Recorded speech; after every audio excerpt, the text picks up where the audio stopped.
What does The Mandalorian, NHL's Tampa Bay Lightning, and a McDonald's commercial have in common? In this video, we're going to explore virtual production, a concept bringing real-time, giant-ass TVs, and a video game tool all into the filmmaking process.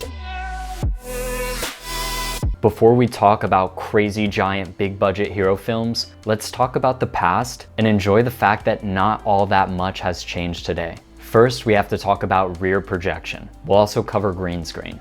Can you remember those driving scenes where, fast forward 50 years later, it's looking a little ridiculous? Well, that's rear projection. Using pre-recorded footage playing in the background and recording the regular actor in front in the front profile, you could create a believable scene and the idea that you're actually not just in a studio.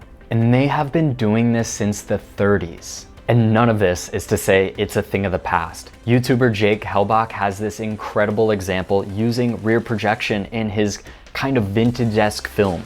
Rear projection has its problem, and it's really quite visible. Namely, it is really easy to spot the two separate sources of video. That basically kills all the believability, especially to our modern day VFX trained minds. And that will lead us to parallax and how important that is for believability, but we'll get to that later. But the green screen will solve everything. Using green screen is a Hollywood staple. 3D backgrounds and effects, it just solves itself. When I first heard about the green screen and associated that with crazy CGI movies that I loved, I was so oblivious to what actually is happening behind the scenes and how much effort goes into making that amazing effects and background imagery that we're just accustomed to as spectators.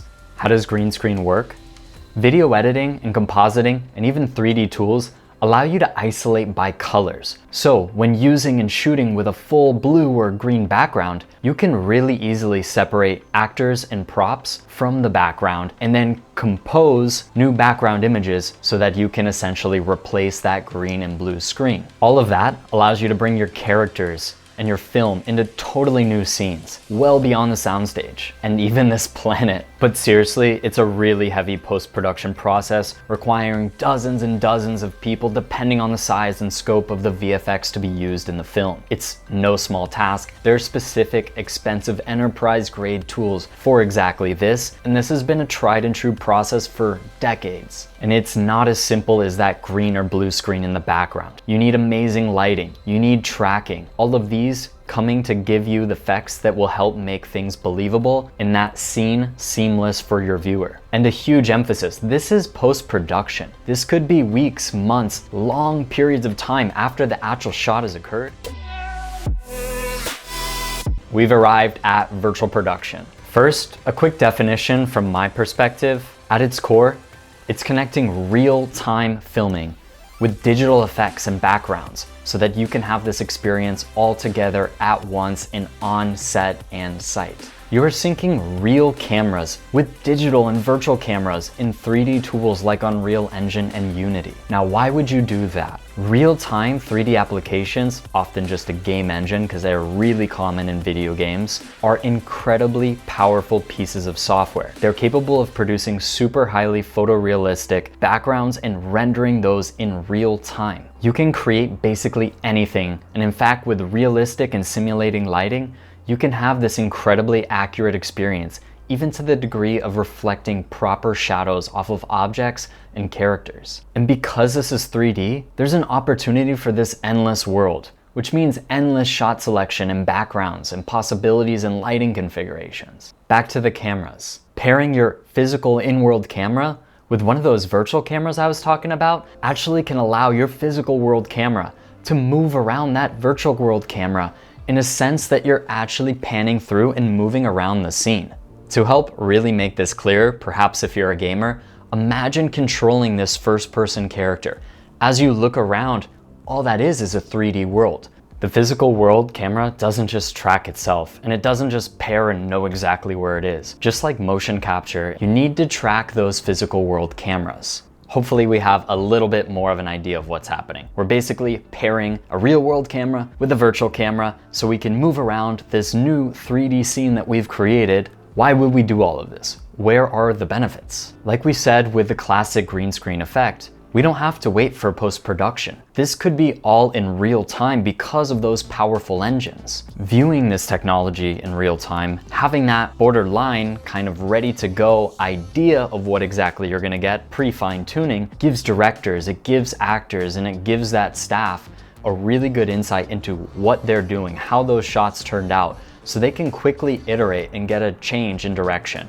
Maybe they need to move a background or lighting around. All of that is accessible in real time, so we're just being way more efficient in theory. If you are shooting with an LED volume, more on that just shortly, your actors have this full immersive aspect. They're not just staring at a colored wall. They actually get to view this background and perhaps any of the effects or any of maybe the action played in through for characters, and they can respond and they can really feel that immersion. You're also not waiting on magic hour. You're not waiting for that perfect moment. You're not moving city to city, soundstage to soundstage. You can keep this all in one, make these changes on the fly. If you need an adjustment, turn the lights. If you need additional effects, pop that on. Rear projection kind of looked like two distinct videos. That was because there was no parallax. Through our eyes, we get a sense of object depth as we move. This is parallax. The common example that's given is if you're on a road trip, if you're driving by, close objects will be zooming right by. But if you're thinking of something in the far background, perhaps this great grand mountain, you'll notice that that's really not moving out of frame much to your eyes, but everything in front, all those really close objects, zooming right by. That's that parallax effect, and it's super important to get right for believability. And that's exactly what this paired camera tracking can offer. It's that parallax effect that also makes green screen production so difficult, because it's key to get the tracking right so that all the objects are moving as they might in the real world to our human eyes. We've seen some examples throughout the video so far just playing in the background, and I've lightly touched on LED volumes. Let's go deeper. In short, if you've been to a conference, if you've seen a football game, it's a bunch of LED panels or TVs connected to each other. But it's also exactly why I wanted to make this video, and one of the coolest things I've seen recently. We sort of at this point affiliate virtual production with LED volumes, and that's absolutely where the technology is headed today. Huge brands like Sony are investing in this. Huge productions like Mandalorian are investing in this. It's basically common ground in modern day film tech. You can absolutely do virtual production with the green screen, and in many cases, that's probably the sensible solution, also much more economical. But it helps give that extra sense of immersion and actually has major properties in terms of lighting and actual reflections. TV series, superhero movies, advertising, music videos, there's so many new emerging use cases for this virtual production, even photography. A quick story, and let's lightly try to not say numbers, but imagine. How much does this cost? Can an indie do it? I am so lucky. A few months ago, my colleague invited me to his set. He was actually gonna shoot his indie sci-fi short using virtual production. He had already done some virtual production on the green screen, but now he was gonna bring it to a full stage with all the LED volume in the background. He was shooting at Brilliant Screen Studios, and they have this nice curved wall, and it's actually something that, sure, if we're thinking in the low thousands, that's kind of the day rate, but it's completely reasonable given what you can get out of it and the kind of team you're working with there. Because this is something, virtual production as a field is a specialized skill set, and it involves kind of this mix of understanding filmmaking fundamentals, but it's also this understanding of the technological application, connecting and configuring a bunch of devices. The experience was incredible, and it really shattered a lot of my perspectives just in general, because I personally working for a motion capture company and seeing primarily 3D built everything, you don't really understand and appreciate what goes into these film sets. It's not just this LED wall is magically projecting this beautiful background. It is, kind of, not really to our perceivable eyes, but absolutely to the camera. But it's the fact that you need foreground, you need space in between, filled with things like fake snow, filled with props and rocks. When you have an actual actor and you have talent, you have makeup, all of these factors contribute to the believability, and then you realize like any indie film, regardless of the top tech, has so many moving components. So respect to my colleague, but wow. But seeing it with a virtual production wall, truly, you can look through these cameras and you can see this real-time element of what they're actually recording and what it looks on camera. And sure, if you're a color grading pro, if you've been through this industry for a while, maybe your reaction won't be like mine, but what I looked at was screen ready, absolutely. And I watch this stuff all the time, and I'm seeing top 3D artists posting their content all the time. It's just hard to believe. So go check out Beyond Cinema, my boy Byron. He's awesome. I'll link to the channel for sure.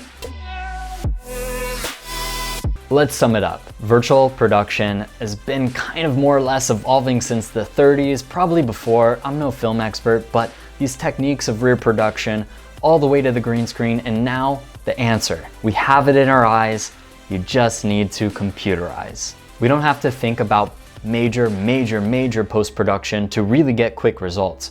But by all means, post-production is still a huge part of all of this. It just allows them to probably start their work much earlier, to start building environments, to get a sense of the lighting, to experience and create props and effects. They can just view these earlier in the process before they go into further refinement, whether that's color grading, whether that's composition. Those parts still have such a place. They're just maybe up front into an early part of the pipeline. Virtual production and these LED volumes give us a lot of dynamism. Maybe we don't have to transfer locations as much. Maybe we can keep to our core space, and maybe instead of waiting for parts of the day or weather conditions, we can be nice and comfortably air conditioned. It offers us a clear sense of the final product and so much more control in that process. And with that, I'm out. Super stoked on this. And if you have a chance, see if there's any studios around if this interests you. Many of them are open to free tours. Just drop them an email and ask more. And if you have any feedback, I'd love to get your thoughts on virtual production. I'd love to get your thoughts on these series of videos, what kind of content I can keep creating. I truly like this business style and analysis, so I'm leaning towards that, but I'd love to see what everyone else thinks.